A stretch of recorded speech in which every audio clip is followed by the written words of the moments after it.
तुमचा विश्वास, आमची बातमी.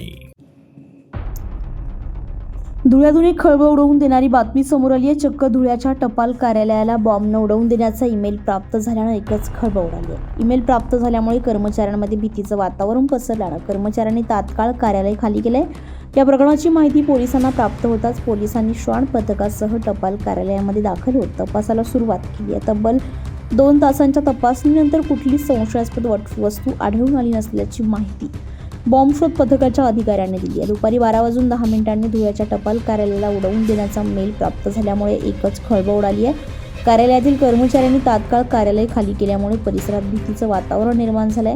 यावेळी पोलीस प्रशासनाला माहिती कळताच पोलीस प्रशासनाने श्वान पथकासह कार्यालयाची कसून तपासणी केली आहे. मात्र पोलिसांच्या तपासणीमध्ये काहीच मिळालं नसल्याचं समोर आलं. धुळ्याच्या डिव्हिजन कार्यालयातील पासपोर्ट विभागामध्ये बॉम्ब ठेवला असून दुपारी 12:10 उडवण्याचा ईमेल प्राप्त झाला होता. ईमेल प्राप्त होताच डिव्हिजन ऑफिसनं सर्वच ऑफिसला याची माहिती देत कर्मचाऱ्यांना तात्काळ कार्यालय खाली करण्याचे आदेश दिले होते. कर्मचाऱ्यांनी तात्काळ ऑफिस खाली केल्यामुळे पोलिसांनी तपासाला सुरुवात केली आहे. पोलिसांनी तब्बल 2 ते 2.5 तासांच्या तपासणीनंतर कुठलीच संशयास्पद वस्तू आढळली नसल्याची माहिती दिली आहे.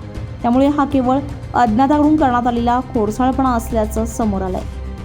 2 तासापूर्वी आपलं धुळे शहर येथे पोस्ट ऑफिस धुळे येथे निनावी आपलं हे आलं, ईमेल आला व असं बॉम्बस्फोट होईल असं. आम्ही धुळे BDDS पथक यांनी यावेळेस चेक केलं आहे.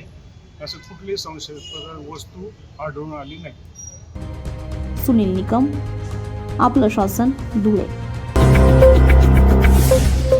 आपलं शासन, तुमचा विश्वास, आमची बातमी.